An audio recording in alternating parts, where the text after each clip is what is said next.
Chapter 1. The Game. Most people consider life a battle, but it is not a battle, it is a game. It is a game, however, which cannot be played successfully without the knowledge of spiritual law, and the Old and New Testaments give the rules of the game with wonderful clearness. Jesus Christ taught that it was a great game of giving and receiving. Whatsoever a man soweth, that shall he also reap. This means that whatever man sends out in word or deed will return to him. What he gives, he will receive. If he gives hate, he will receive hate. If he gives love, he will receive love. If he gives criticism, he will receive criticism. If he lies, he will be lied to. If he cheats, he will be cheated. We are taught also that the imaging faculty plays a leading part in the game of life. Keep thy heart, or imagination, with all diligence, for out of it are the issues of life. Proverbs 4:23. This means that what man images sooner or later externalizes in his affairs. I know of a man who feared a certain disease. It was a very rare disease and difficult to get, but he pictured it continually and read about it until it manifested in his body, and he died, the victim of distorted imagination. So we see, to play successfully the game of life, we must train the imaging faculty. A person with an imaging faculty trained to image only good brings into his life every righteous desire of his heart: health, wealth, love, friends, perfect self-expression, his highest ideals. The imagination has been called the scissors of the mind, and it is ever cutting day by day the pictures man sees there, and sooner or later he meets his own creations in his outer world. To train the imagination successfully, man must understand the workings of his mind. The Greeks said, "Know thyself." There are three departments of the mind: the subconscious, conscious, and superconscious. The subconscious is simply power without direction. It is like steam or electricity, and it does what it is directed to do.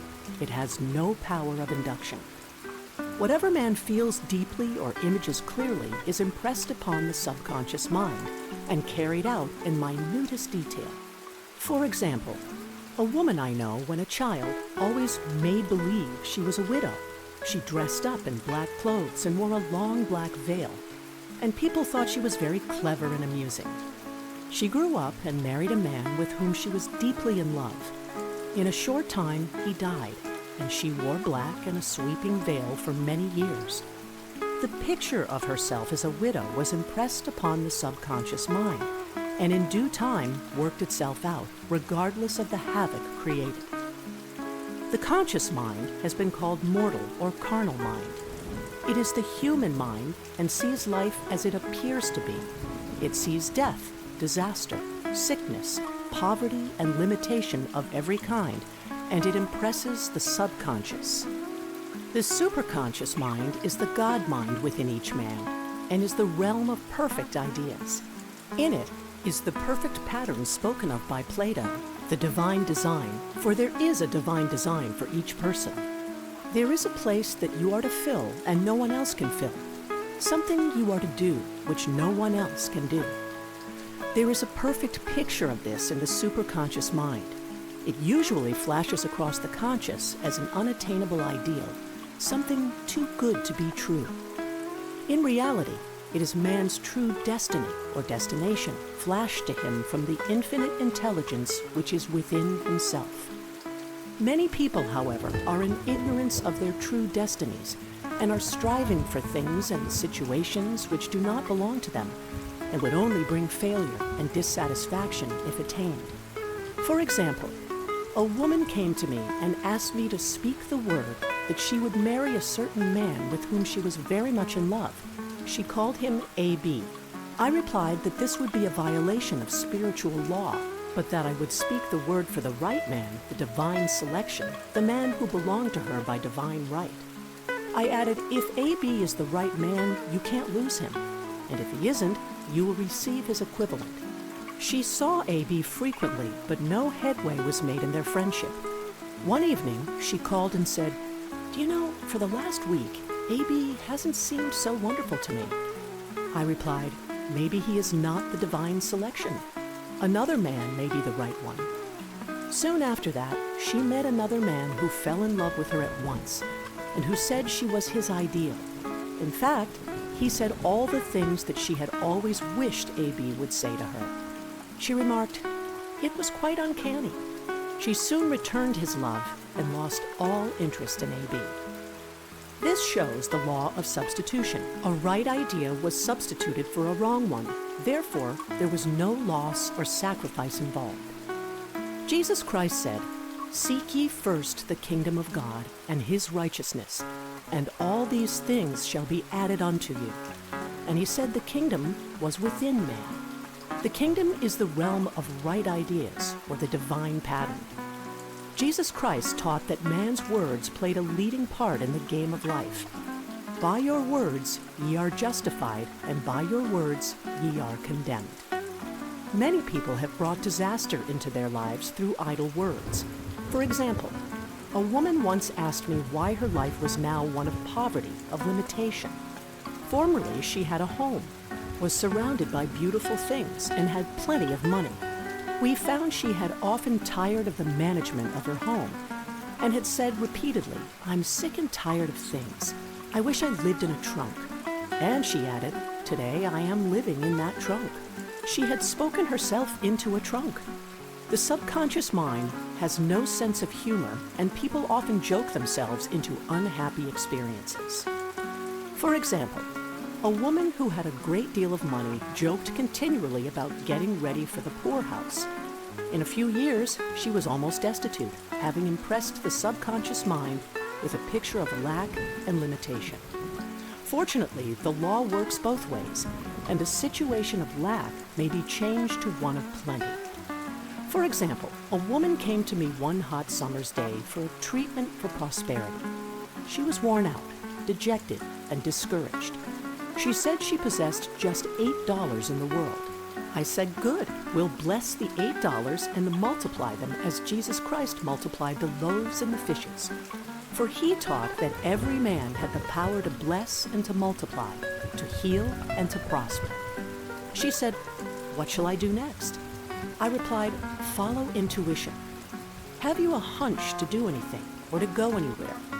Intuition means intuition, or to be taught from within. It is man's unerring guide, and I will deal more fully with its laws in a following chapter." The woman replied, "I don't know. I seem to have a hunch to go home. I've just enough money for car fare." Her home was in a distant city and was one of lack and limitation, and the reasoning mind or intellect would have said, "Stay in New York and get work and make some money." I replied, "Then go home. Never violate a hunch." I spoke the following words for her: "Infinite Spirit, open the way for great abundance. She is an irresistible magnet for all that belongs to her by divine right." I told her to repeat it continually also. She left for home immediately. In calling on a woman one day, she linked up with an old friend of her family. Through this friend, she received thousands of dollars in a most miraculous way. She has said to me often, "Tell people about the woman who came to you with $8 and a hunch." There is always plenty on man's pathway, but it can only be brought into manifestation through desire, faith, or the spoken word. Jesus Christ brought out clearly that man must make the first move. "Ask, and it shall be given you. Seek, and ye shall find. Knock, and it shall be opened unto you." Matthew 7:7. In the scriptures we read, "Concerning the works of my hands, command ye me." Infinite intelligence, God, is ever ready to carry out man's smallest or greatest demands. Every desire, uttered or unexpressed, is a demand. We are often startled by having a wish suddenly fulfilled. For example, one Easter, having seen many beautiful rose trees in the florist's windows, I wished I would receive one, and for an instant saw it mentally being carried in the door. Easter came, and with it a beautiful rose tree.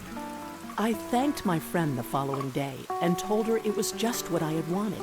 She replied, "I didn't send you a rose tree. I sent you lilies." The man had mixed the order and sent me a rose tree simply because I had started the law in action, and I had to have a rose tree. Nothing stands between man and his highest ideals and every desire of his heart but doubt and fear. When man can wish without worrying, every desire will be instantly fulfilled.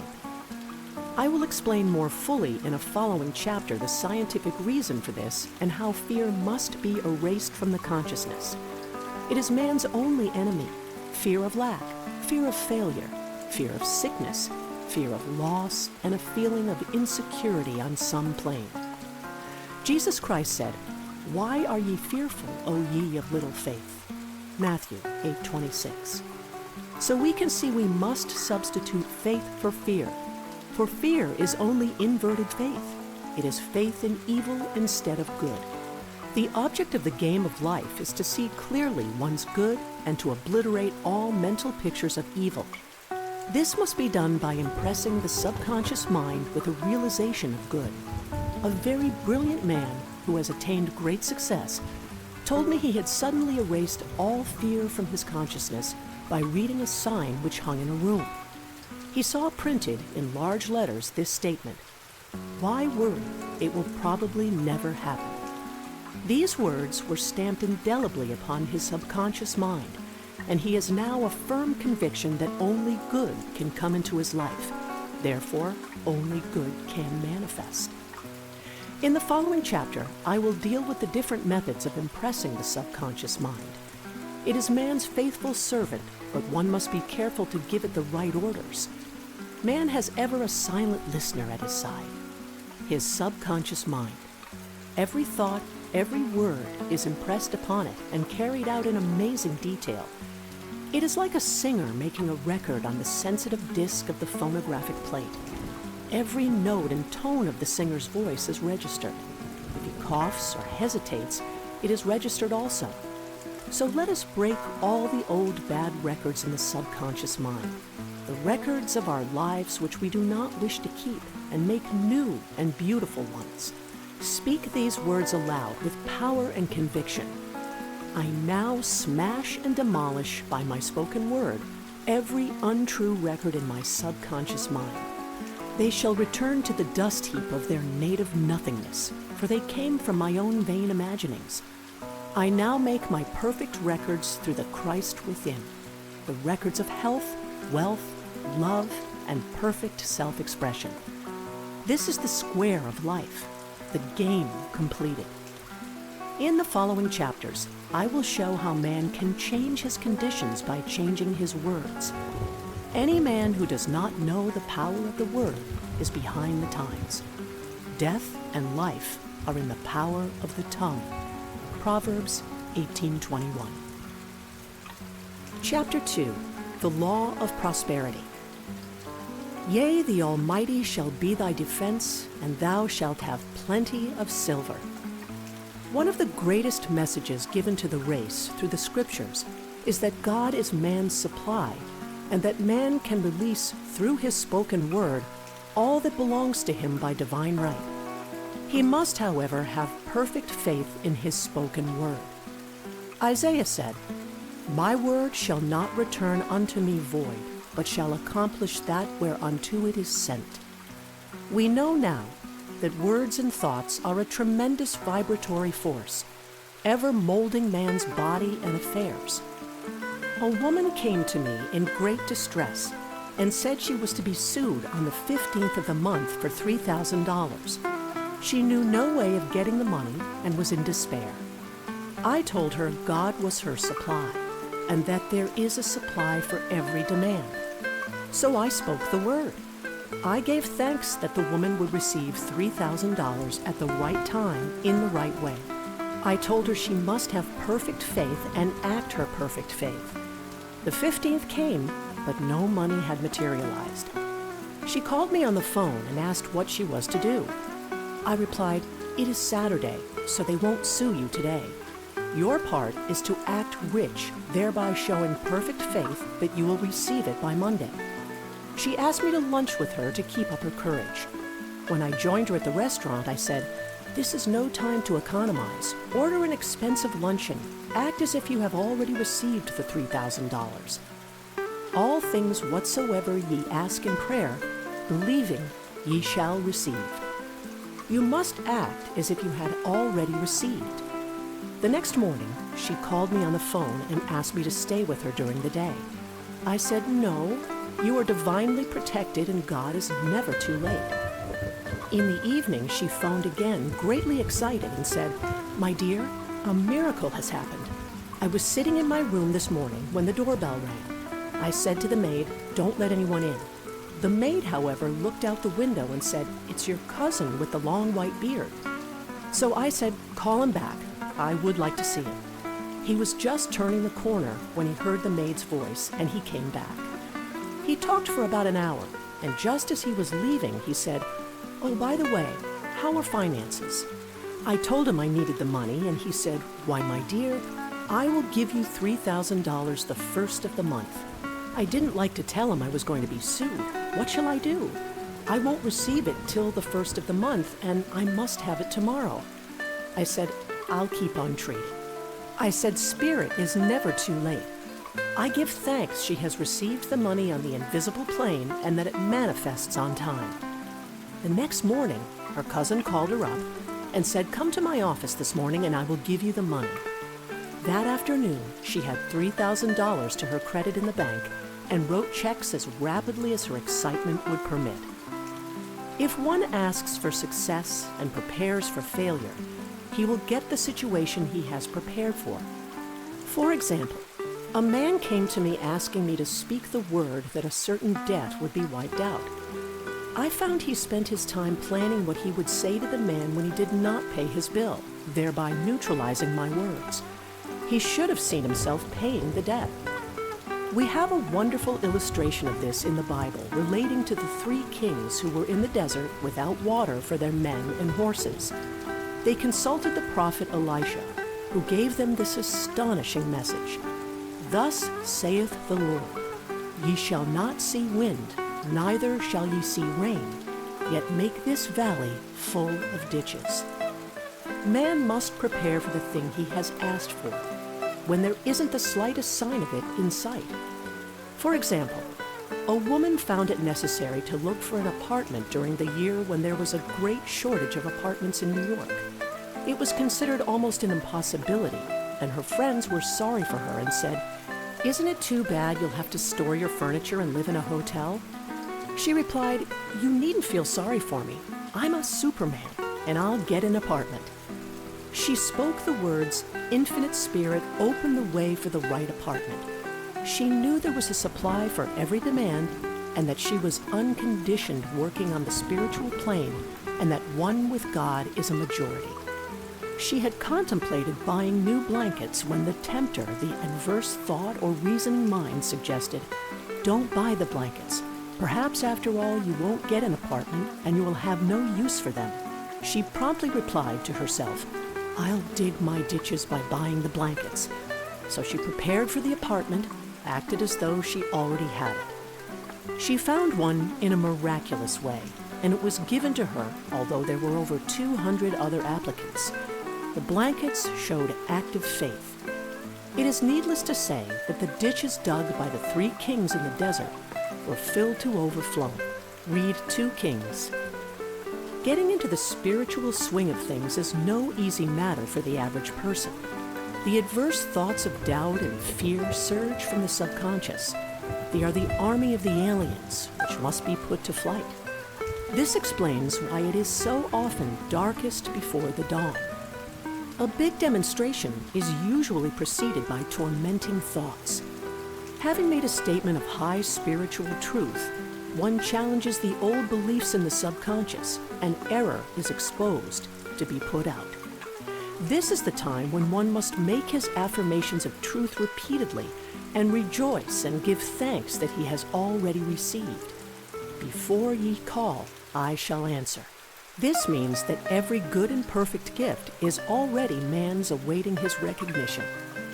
Man can only receive what he sees himself receiving.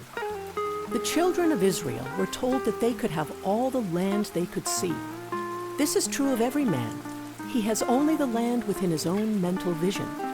Every great work, every big accomplishment has been brought into manifestation through holding to the vision, and often just before the big achievement comes apparent failure and discouragement. The children of Israel, when they reached the promised land, were afraid to go in, for they said it was filled with giants who made them feel like grasshoppers. And there we saw the giants, and we were in our own sight as grasshoppers. This is almost every man's experience. However, the one who knows spiritual law is undisturbed by appearance and rejoices while he is yet in captivity. That is, he holds to his vision and gives thanks that the end is accomplished he has received. Jesus Christ gave a wonderful example of this.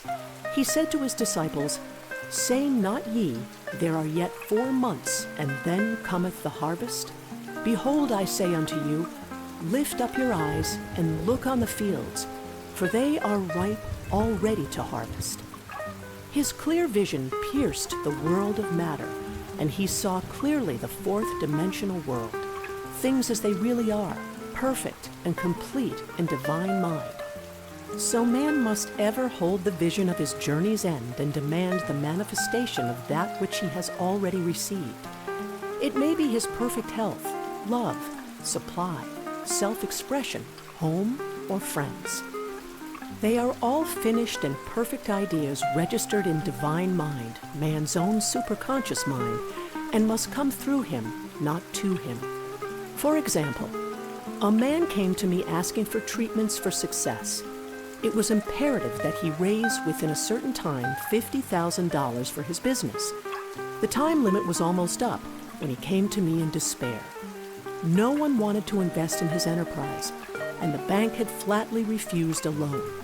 I replied, "I suppose you lost your temper while at the bank, therefore your power. You can control any situation if you first control yourself. Go back to the bank," I added, "and I will treat." My treatment was, "You are identified in love with the spirit of everyone connected with the bank. Let the divine idea come out of this situation." He replied, "Woman, you are talking about an impossibility. Tomorrow is Saturday. The bank closes at 12 and my train won't get me there until 10, and the time limit is up tomorrow, and anyway they won't do it. It's too late." I replied, "God doesn't need any time and is never too late. With him, all things are possible." I added, "I don't know anything about business, but I know all about God." He replied, "It all sounds fine when I sit here listening to you, but when I go out, it's terrible." He lived in a distant city, and I did not hear from him for a week. Then came a letter. It read, "You were right. I raised the money and will never again doubt the truth of all that you told me." I saw him a few weeks later, and I said, "What happened? You evidently had plenty of time after all." He replied, "My train was late, and I got there just 15 minutes to 12. I walked into the bank quietly and said, 'I have come for the loan,' and they gave it to me without a question." It was the last 15 minutes of the time allotted to him, and Infinite Spirit was not too late. In this instance, the man could never have demonstrated alone. He needed someone to help him hold to the vision. This is what one man can do for another. Jesus Christ knew the truth of this when he said, "If 2 of you shall agree on earth as touching anything that they shall ask, it shall be done for them of my Father which is in heaven." One gets too close to his own affairs and becomes doubtful and fearful. The friend or healer sees clearly the success, health, or prosperity and never wavers, because he is not close to the situation. It is much easier to demonstrate for someone else than for oneself, so a person should not hesitate to ask for help if he feels himself wavering. A keen observer of life once said, "No man can fail if some one person sees him successful." Such is the power of the vision, and many a great man has owed his success to a wife or sister or a friend who believed in him and held without wavering to the perfect pattern. Chapter 3. The power of the word. By thy words thou shalt be justified, and by thy words thou shalt be condemned. A person knowing the power of the word becomes very careful of his conversation. He has only to watch the reaction of his words to know that they do not return void. Through his spoken word, man is continually making laws for himself. I knew a man who said, "I always miss a car. It invariably pulls out just as I arrive." His daughter said, "I always catch a car. It's sure to come just as I get there." This occurred for years. Each had made a separate law for himself, one of failure, one of success. This is the psychology of superstitions. The horseshoe or rabbit's foot contains no power, but man's spoken word and belief that it will bring him good luck creates expectancy in the subconscious mind and attracts a lucky situation. I find, however, this will not work when man has advanced spiritually and knows a higher law. One cannot turn back and must put away graven images.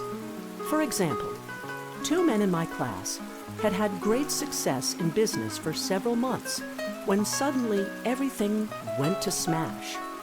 We tried to analyze the situation, and I found instead of making their affirmations and looking to God for success and prosperity, they had each bought a lucky monkey. I said, "Oh, I see. You have been trusting in the lucky monkey instead of God. Put away the lucky monkeys and call on the law of forgiveness, for man has power to forgive or neutralize his mistakes." They decided to throw the lucky monkeys down a coal hole, and all went well again. This does not mean, however, that one should throw away every lucky ornament or horseshoe about the house, but he must recognize that the power back of it is the one and only power, God, and that the object simply gives him a feeling of expectancy. I was with a friend one day who was in deep despair. In crossing the street, she picked up a horseshoe. Immediately, she was filled with joy and hope. She said God has sent her the horseshoe in order to keep up her courage. It was indeed at that moment about the only thing that could have registered in her consciousness. Her hope became faith, and she ultimately made a wonderful demonstration. I wish to make the point clear that the men previously mentioned were depending on the monkeys alone, while this woman recognized the power back of the horseshoe. I know in my own case, it took a long while to get out of a belief that a certain thing brought disappointment. If the thing happened, disappointment invariably followed. I found the only way I could make a change in the subconscious was by asserting there are not 2 powers. There is only one power, God. Therefore, there are no disappointments, and this thing means a happy surprise. I noticed a change at once, and happy surprises commenced coming my way. I have a friend who said nothing could induce her to walk under a ladder. I said, "If you are afraid, you are giving in to a belief in 2 powers, good and evil, instead of one. As God is absolute, there can be no opposing power unless man makes the false of evil for himself. To show you believe in only one power, God, and that there is no power or reality in evil, walk under the next ladder you see." Soon after, she went to her bank. She wished to open her box in the safety deposit vault, and there stood a ladder on her pathway. It was impossible to reach the box without passing under the ladder. She quailed with fear and turned back. She could not face the lion on her pathway. However, when she reached the street, my words rang in her ears, and she decided to return and walk under it. It was a big moment in her life, for ladders had held her in bondage for years. She retraced her steps to the vault, and the ladder was no longer there. This so often happens. If one is willing to do a thing he is afraid to do, he does not have to. It is the law of non-resistance which is so little understood. Someone has said that courage contains genius and magic. Face a situation fearlessly, and there is no situation to face. It falls away of its own weight. The explanation is that fear attracted the ladder on the woman's pathway, and fearlessness removed it. Thus, the invisible forces are ever working for man who is always pulling the strings himself, though he does not know it. Owing to the vibratory power of words, whatever man voices, he begins to attract. People who continually speak of disease invariably attract it. After man knows the truth, he cannot be too careful of his words. For example, I have a friend who often says on the phone, "Do come to see me and have a fine old-fashioned chat." This old-fashioned chat means an hour of about 500 to 1,000 destructive words, the principal topics being loss, lack, failure, and sickness. I reply, "No, I thank you. I've had enough old-fashioned chats in my life. They are too expensive, but I will be glad to have a new-fashioned chat and talk about what we want, not what we don't want." There is an old saying that man only dares use his words for three purposes: to heal, bless, or prosper.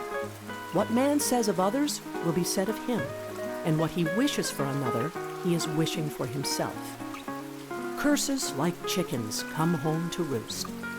If a man wishes someone bad luck, he is sure to attract bad luck himself. If he wishes to aid someone to success, he is wishing and aiding himself to success. The body may be renewed and transformed through the spoken word and clear vision, and disease be completely wiped out of the consciousness. The metaphysician knows that all disease has a mental correspondence, and in order to heal the body, one must first heal the soul. The soul is the subconscious mind, and it must be saved from wrong thinking. In the 23rd Psalm, we read, "He restoreth my soul." This means that the subconscious mind or soul must be restored with the right ideas, and the mystical marriage is the marriage of the soul and the spirit, or the subconscious and superconscious mind. They must be one. When the subconscious is flooded with the perfect ideas of the superconscious, God and man are one. I and the Father are one. That is, he is one with the realm of perfect ideas. He is the man made in God's likeness and image, imagination, and is given power and dominion over all created things, his mind, body, and affairs. It is safe to say that all sickness and unhappiness come from the violation of the law of love. A new commandment I give unto you: love one another. And in the game of life, love or goodwill takes every trick. For example, a woman I know had for years an appearance of a terrible skin disease. The doctors told her it was incurable, and she was in despair. She was on the stage, and she feared she would soon have to give up her profession, and she had no other means of support. She, however, procured a good engagement, and on the opening night made a great hit. She received flattering notices from the critics and was joyful and elated. The next day, she received a notice of dismissal. A man in the cast had been jealous of her success and had caused her to be sent away. She felt hatred and resentment taking complete possession of her, and she cried out, "Oh God, don't let me hate that man." That night, she worked for hours in the silence. She said, "I soon came into a very deep silence. I seemed to be at peace with myself, with the man, and with the whole world. I continued this for 2 following nights, and on the 3rd day, I found I was healed completely of the skin disease." In asking for love or goodwill, she had fulfilled the law. For love is the fulfilling of the law, and the disease which came from subconscious resentment was wiped out. Continual criticism produces rheumatism, as critical, inharmonious thoughts cause unnatural deposits in the blood, which settle in the joints. False growths are caused by jealousy, hatred, unforgiveness, fear, etc. Every disease is caused by a mind not at ease. I said once in my class, there is no use asking anyone, "What's the matter with you?" We might just as well say, "Who's the matter with you?" Unforgiveness is the most prolific cause of disease. It will harden arteries or liver and affect the eyesight. In its train are endless ills. I called on a woman one day who said she was ill from having eaten a poisoned oyster. I replied, "Oh no, the oyster was harmless. You poisoned the oyster." "What's the matter with you?" She answered, "Oh, about 19 people." She had quarreled with 19 people and had become so inharmonious that she attracted the wrong oyster. Any inharmony on the external indicates there is mental inharmony. As the within, so the without. Man's only enemies are within himself, and man's foes shall be they of his own household. Personality is one of the last enemies to be overcome, as this planet is taking its initiation in love. It was Christ's message, peace on earth, goodwill towards man. The enlightened man, therefore, endeavors to perfect himself upon his neighbor. His work is with himself, to send out goodwill and blessings to every man, and the marvelous thing is that if one blesses a man, he has no power to harm him. For example, a man came to me asking to treat for success in business. He was selling machinery, and a rival appeared on the scene with what he proclaimed was a better machine, and my friend feared defeat. I said, first of all, we must wipe out all fear and know that God protects your interests and that the divine idea must come out of the situation. That is, the right machine will be sold by the right man to the right man. And I added, don't hold one critical thought towards that man. Bless him all day and be willing not to sell your machine if it isn't the divine idea. So he went to the meeting, fearless and non-resistant, and blessing the other man. He said the outcome was very remarkable. The other man's machine refused to work, and he sold his without the slightest difficulty. But I say unto you, love your enemies, bless them that curse you, do good to them that hate you, and pray for them which spitefully use you and persecute you. Goodwill produces a great aura of protection about the one who sends it, and no weapon that is formed against him shall prosper. In other words, love and goodwill destroy the enemies within oneself. Therefore, one has no enemies on the external. There is peace on earth for him who sends goodwill to man. Chapter 4, The Law of Non-Resistance. Resist not evil, be not overcome of evil, but overcome evil with good. Nothing on earth can resist an absolutely non-resistant person. The Chinese say that water is the most powerful element because it is perfectly non-resistant. It can wear away a rock and sweep all before it. Jesus Christ said, resist not evil, for he knew in reality there is no evil, therefore nothing to resist. Evil has come of a man's vain imagination or a belief in two powers, good and evil.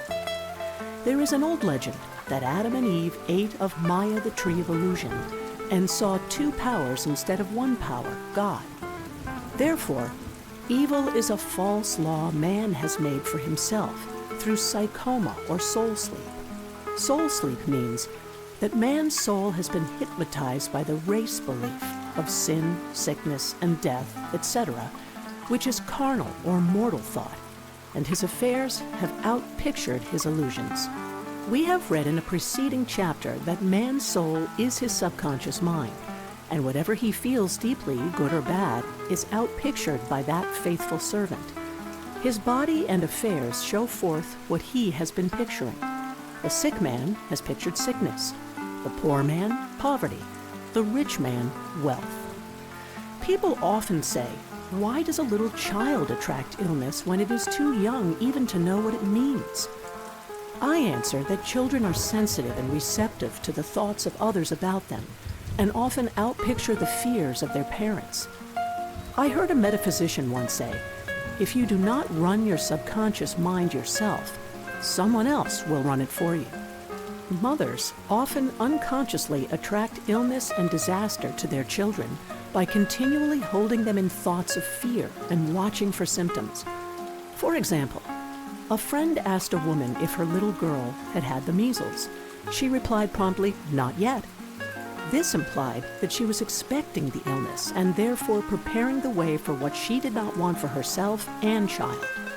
However, the man who is centered and established in right thinking, the man who sends out only goodwill to his fellow man, and who is without fear, cannot be touched or influenced by the negative thoughts of others. In fact, he could then receive only good thoughts, as he himself sends forth only good thoughts. Resistance is hell, for it places man in a state of torment. A metaphysician once gave me a wonderful recipe for taking every trick in the game of life. It is the acme of non-resistance. He gave it in this way. At one time in my life, I baptized children, and of course, they had many names. Now I no longer baptize children, but I baptize events, but I give every event the same name. If I have a failure, I baptize it success, in the name of the Father, and of the Son, and of the Holy Ghost. In this, we see the great law of transmutation founded on non-resistance. Through his spoken word, every failure was transmuted into success.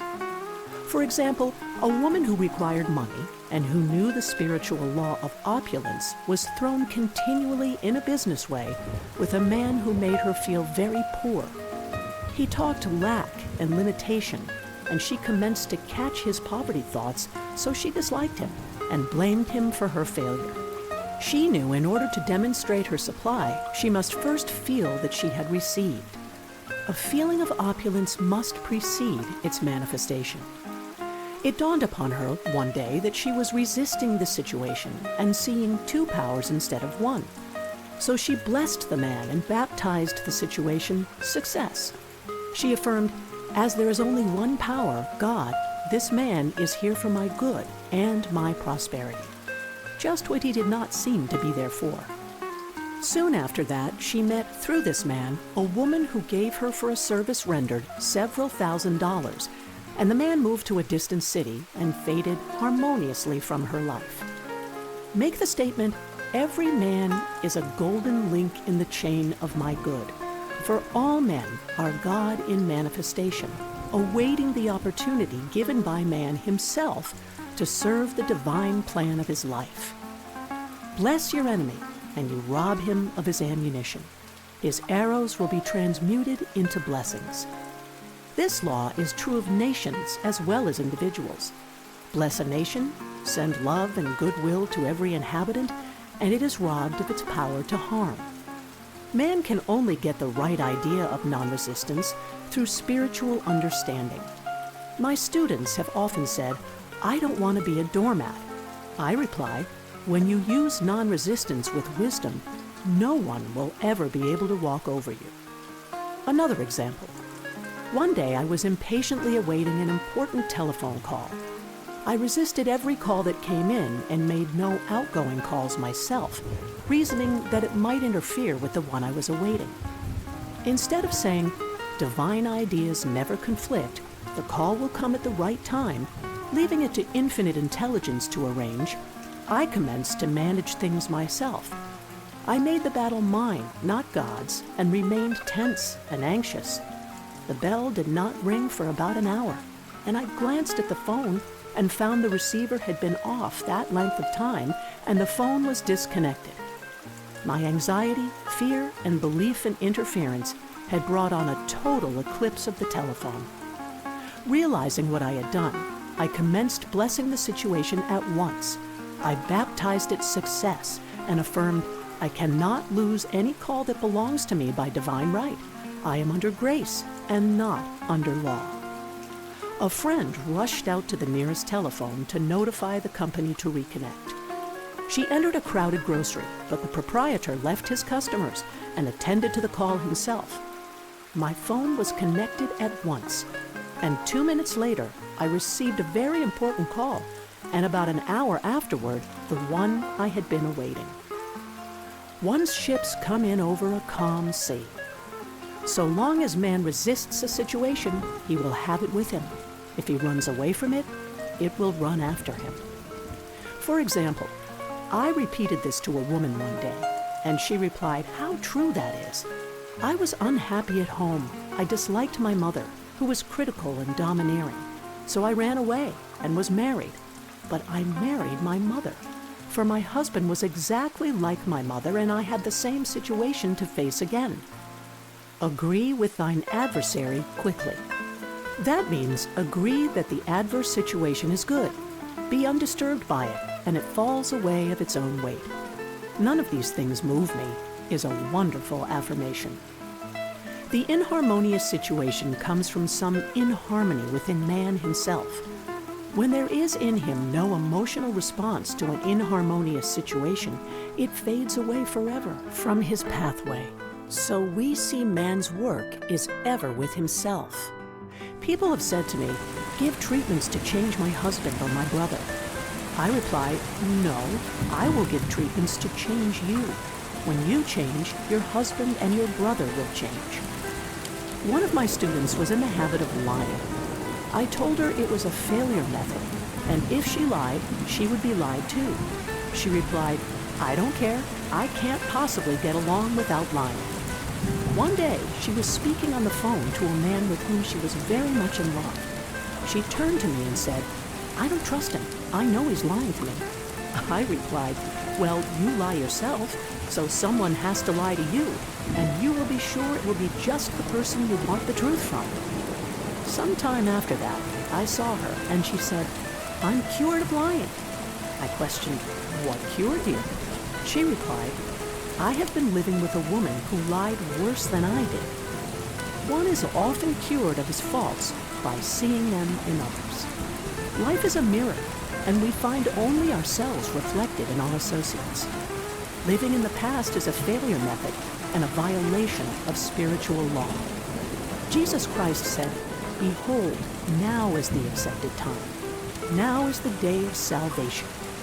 Lot's wife looked back and was turned into a pillar of salt.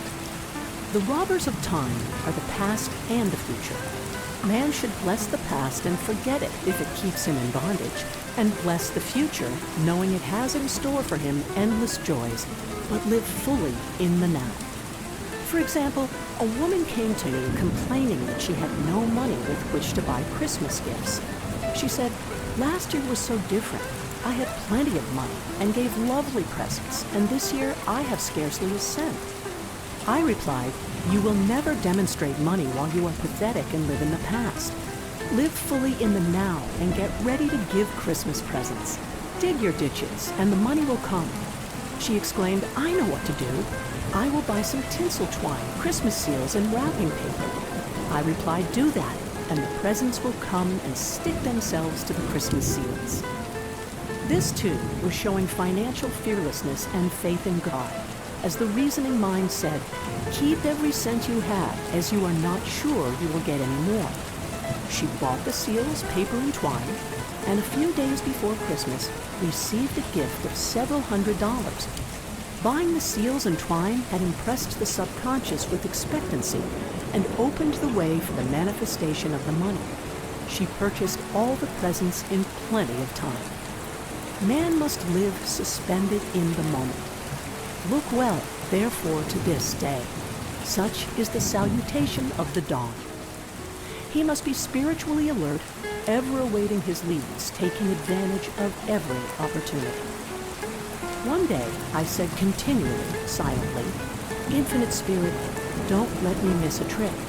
And something very important was told to me that evening. It is most necessary to begin the day with right words. Make an affirmation immediately upon waking. For example, Thy will be done this day.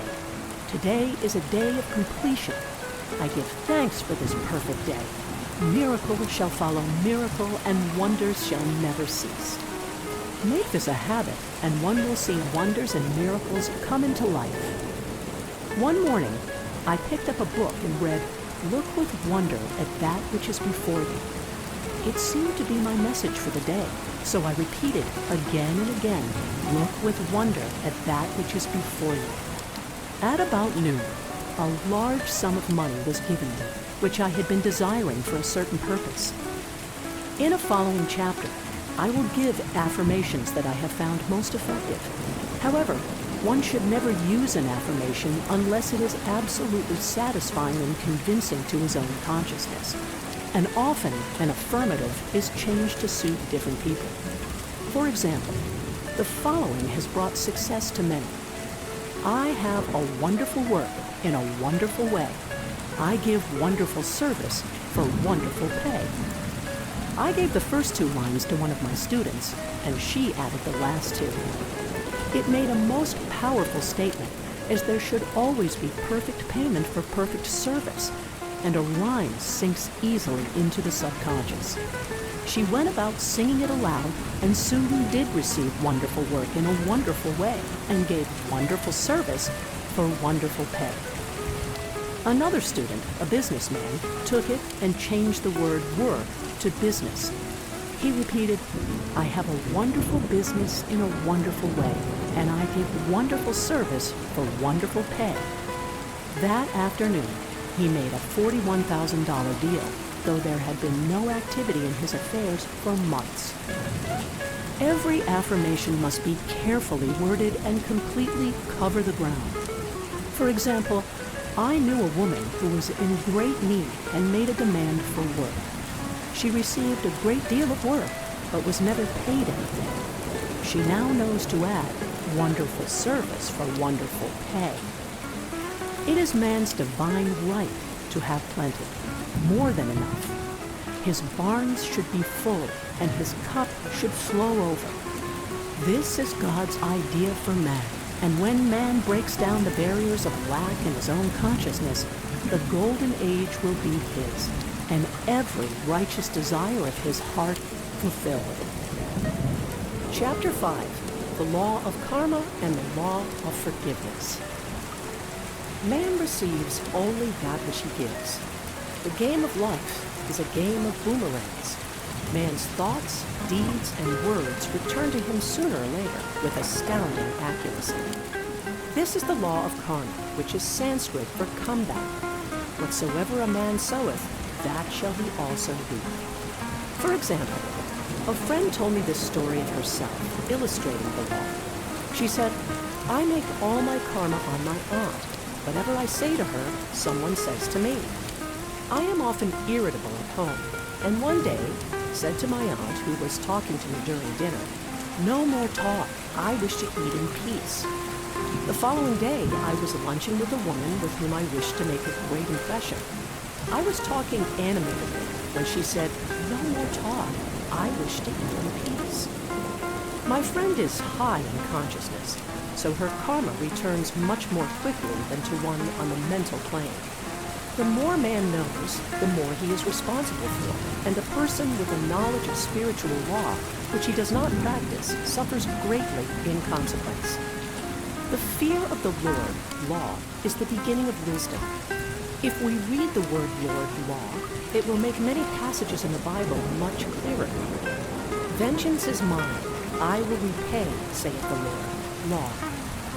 It is the law which takes vengeance, not God. God sees man perfect, created in his own image, imagination, and given power and dominion. This is the perfect idea of man registered in divine mind, awaiting man's recognition. For man can only be what he sees himself to be, and only attain what he sees himself attaining. Nothing ever happens without an onlooker, is an ancient saying. Man sees first his failure or success, his joy or sorrow, before it swings into visibility from the scenes set in his own imagination. We have observed this in a mother picturing disease for her child, or a woman seeing success for her husband.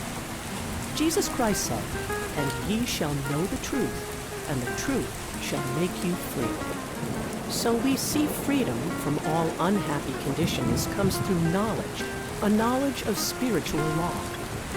Obedience precedes authority, and the law obeys man when he obeys the law. The law of electricity must be obeyed before it becomes man's servant. When handled ignorantly, it becomes man's deadly foe.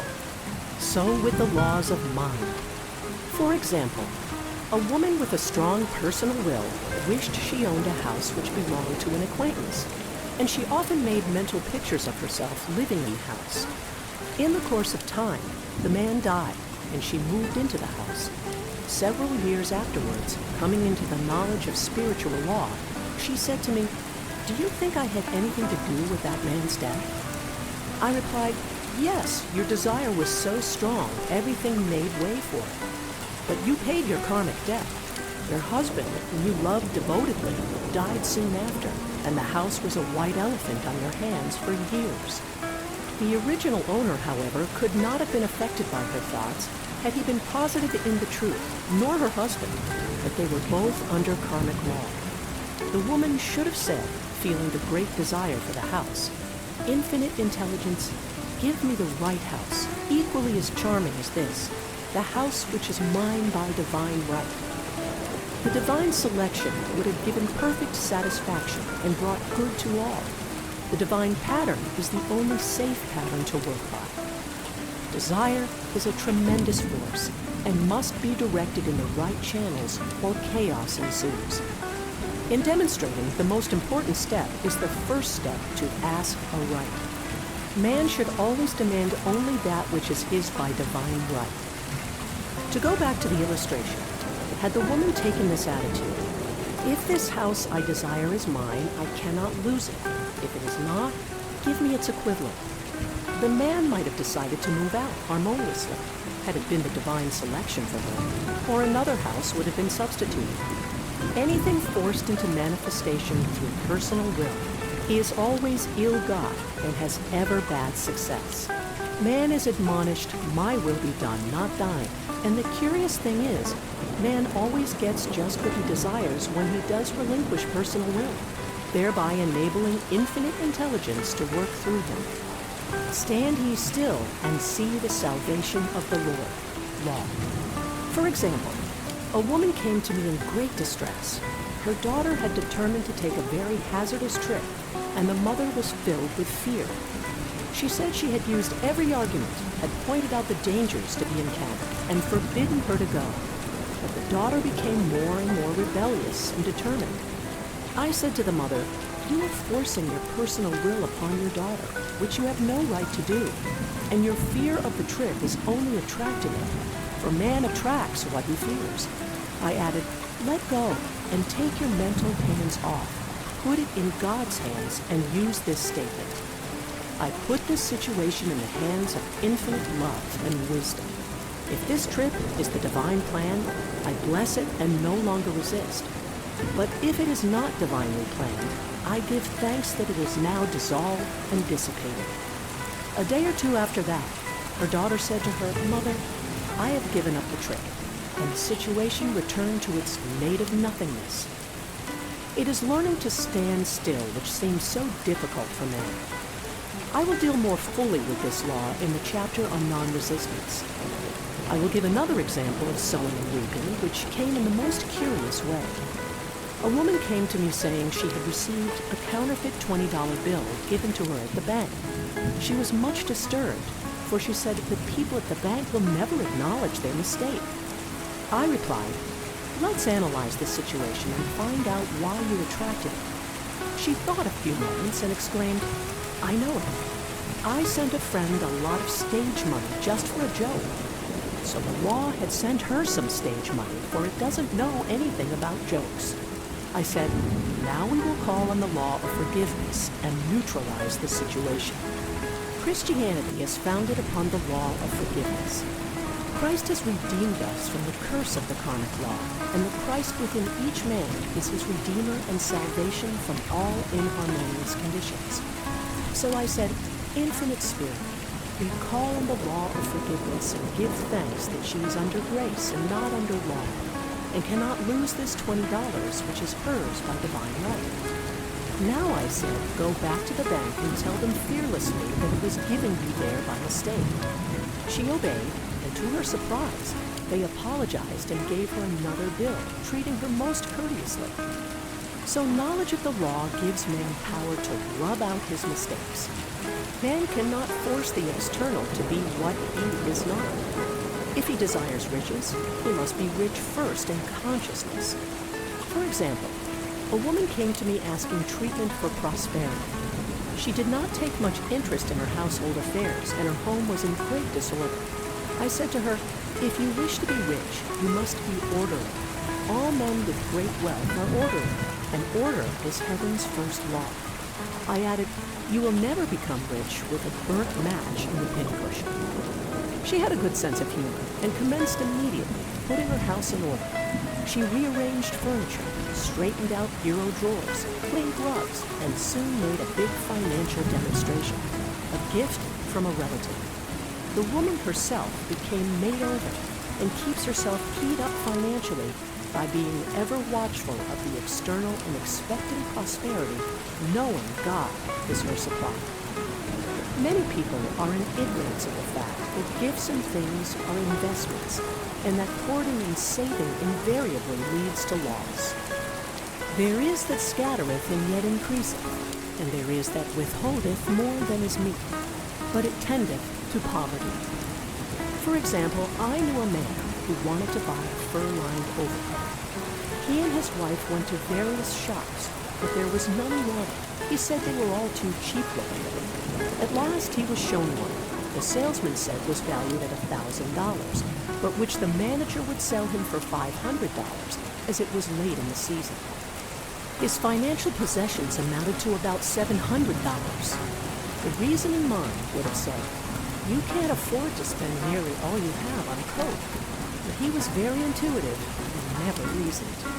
He turned to his wife and said, "If I get this coat, I'll make a ton of money." So his wife consented. About a month later, he received a $10,000 commission. The coat made him feel so rich. It linked him with success and prosperity. Without the coat, he would not have received the commission. It was an investment paying large dividends. If man ignores these leadings to spend or to give, the same amount of money will go in an uninteresting or unhappy way. For example, a woman told me on Thanksgiving Day she informed her family that they could not afford a Thanksgiving dinner. She had the money, but decided to save it. A few days later, someone entered her room and took from the bureau drawer the exact amount the dinner would have cost. The law always stands back of the man who spends fearlessly with wisdom. For example, one of my students was shopping with her little nephew. The child clamored for a toy that she told him she could not afford to buy. She realized suddenly that she was seeking lack and not recognizing God as her supply. So she bought the toy and on her way home picked up in the street the exact amount of money she had paid for it. Man's supply is inexhaustible and unfailing when fully trusted, but faith or trust must precede the demonstration. According to your faith, be it unto you. Faith is the substance of things hoped for, the evidence of things not seen. For faith holds the vision steady, and adverse pictures are dissolved and dissipated. And in due season we shall reap if we faint not. Jesus Christ brought the good news, the gospel, that there was a higher law than the law of karma, and that law transcends the law of karma. It is the law of grace or forgiveness. It is the law which frees man from the law of cause and effect, the law of consequence, under grace and not under law. We are told that on this planet, man reaps where he has not sown. The gifts of God are simply poured out upon him. All that the kingdom affords is his. This continued state of bliss awaits the man who has overcome the race or world of thought. In the world thought there is tribulation. Jesus Christ said, "Be of good cheer. I have overcome the world." The world thought is that of sin, sickness, and death. He saw their absolute unreality and said sickness and sorrow shall pass away, and death itself, the last enemy, be overcome. We know now, from a scientific standpoint, that death could be overcome by stamping the subconscious mind with the conviction of eternal youth and eternal life. The subconscious, being simply power without direction, carries out orders without question. Working under the direction of the superconscious, the Christ or God within man, the resurrection of the body would be accomplished. Man would no longer throw off his body in death. It would be transformed into the body electric, sung by Walt Whitman. For Christianity, is founded upon the forgiveness of sins and an empty tomb. Chapter 6, Casting the Burden.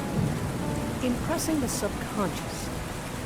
When man knows his own powers and the workings of his mind, his great desire is to find an easy and quick way to impress the subconscious with good, for simply an intellectual knowledge of the truth will not bring results. In my own case, I found the easiest way is in casting the burden. A metaphysician once explained it in this way. He said, "The only thing which gives anything weight in nature is the law of gravitation. And if a boulder could be taken high above the planet, there would be no weight in that boulder."